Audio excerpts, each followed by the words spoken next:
Okay, so we've just been working a lot on our Switch 2 review, which may or may not, hopefully it will be released by the time this Direct goes public. And obviously we had a whole bunch of ideas of content that we wanted to include. Some things we didn't actually get to put into the review, but this one I actually kept aside purposefully because it was like the ultimate what if for testing backwards compatibility.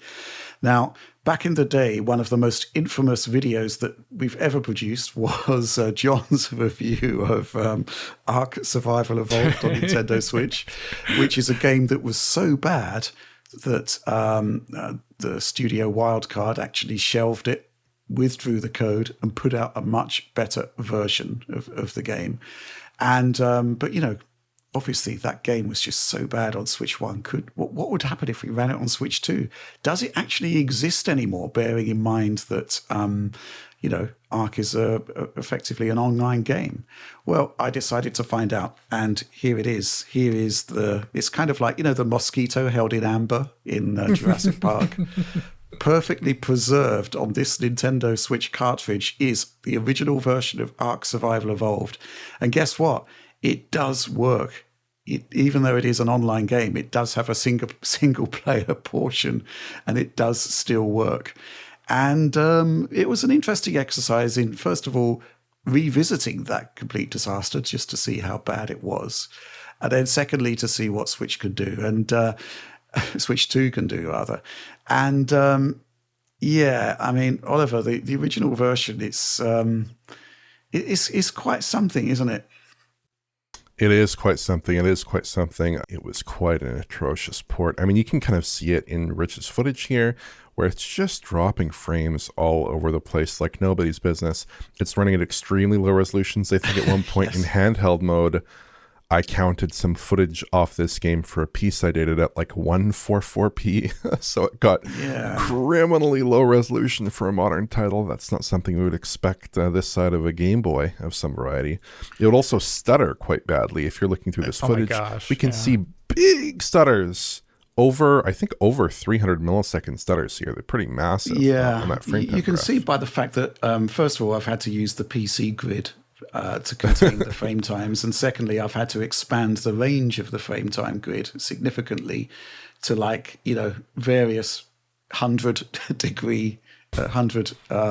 millisecond variants here to contain the stutters. But I think the max variant there was like 600 milliseconds. So, Alex, you talk about stutter struggle, but holy crap, look at this. And there were other things, of course. Yes, the texture resolution was poor. Stuff just didn't load sometimes. I think John played it more than I did, because his review truly does show stuff that just doesn't ever appear, or appears extremely late. At the beginning of the game, it was less of an issue for me, but the poor performance. Actually, it's quite interesting going back to John's review. He actually says the performance is the best part of it. But when you look at the graphs here, that too is a disaster. So yes, I mean, it is infamous, and it's shocking to revisit. But what does Switch 2 do? And effectively, what it does, I mean, there are some plus points to this. It does seem to resolve a lot of the streaming issues, a lot of the sort of lower quality stuff that you were left with because the higher quality stuff never came in. It does seem to actually appear now, which is good. Interestingly, performance is better, I'd say. However, and I'm really interested in your take on this, Alex, there are still gigantic, and I mean gigantic, frame time spikes. Yes, it's improved sometimes by like 100 milliseconds, but when you're talking about like 400-500 millisecond stutters. Yeah, I mean, I think this is just very much so limitations about the initial porting process of this game. It was a game designed on like some of the worst scaling aspects and versions of Unreal Engine 4, using things and placing objects in the game world in a way that Unreal Engine 4 was not at all designed around. Unreal Engine really only got somewhat open world compatible, I would say, now towards later versions of Unreal Engine 5.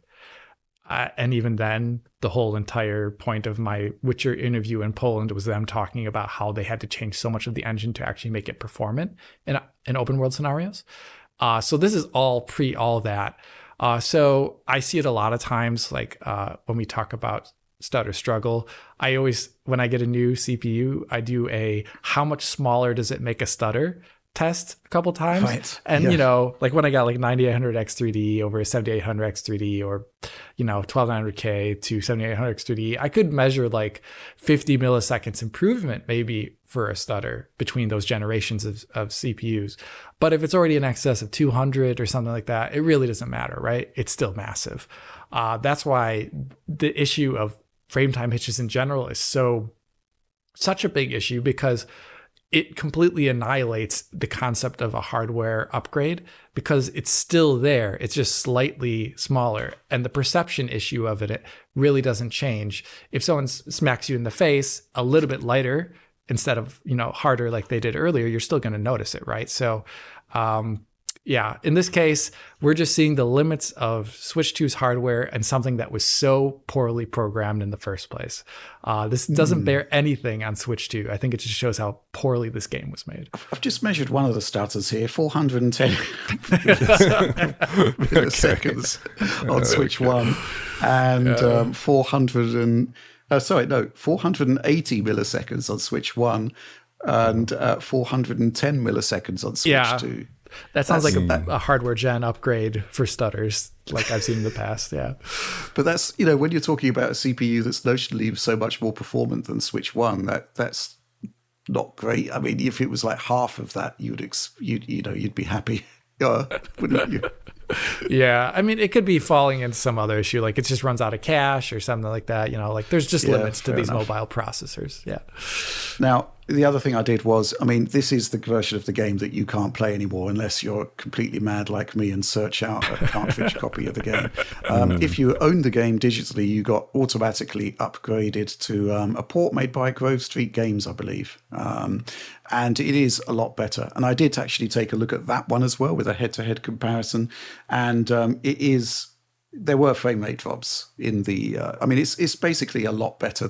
That port is a lot better than the original one, and I think actually it solves a lot of the problems by actually reducing detail that never appeared on the Switch 1 version to begin with. It was, you know, you can kind of see it on the Switch 2 when you run that original version, but when you go back to this new version, it actually looks as though overall there is less detail, but it is actually streaming in this time. Yeah. So it looks better. The other thing is resolution is improved, but performance still a bit wobbly. And here's the thing, which I found quite interesting, is that it is much more consistent now on Switch 2, but it does seem to have inconsistent frame pacing, which I don't think we picked up on at the time. Maybe we did, maybe we didn't. But that is the price you pay for having the power of Switch 2 thrown at it. You do actually find the hardware limits this time, or the software limits rather, in that it isn't a properly delivered 30 frames per second. But there we go. I mean, I wonder if there are any more sort of extreme tests that we can do for Switch 2 backwards compatibility. The Dragon Quest Builders 2 stuff, Oliver, that was where we actually got it down to 7 frames per second. Yeah, the Switch 1, that was kind of nuts, but nothing. I mean, that game was kind of like, it was understandable because it was user-generated content designed for much more powerful machines that was running on the Switch 1 there. But Arc, man, it was interesting to go back and see that the code of shame revisited running on I think Switch with Dragon 2. Quest Builders, at least that was a good performance multiple. It was like I think we counted it, you counted it. It's like a 2.3 times performance multiple. 2.3, 2.4, yeah. That's pretty good, right? Here we're not seeing a 2.3 or 2.4 times reduction, at least in those massive stutters. Headlining stutters. So maybe there's some fundamental issues in like how the game is handling memory or loading or threading. And I know that here, I believe they're dealing with an older UE4 version, right? That was like a couple of years old even by the time Arc was released. So when they went to Switch, I imagine they're rolling a lot of their own tech. And so maybe just along the way, they ended up with something that just doesn't scale for whatever reason, right? So, but there it is. We tested it. It does still exist if you want it. Track down those cartridge copies of Arc. Big if. it's well worth checking out. It's well worth actually just experiencing, going back to those heady times.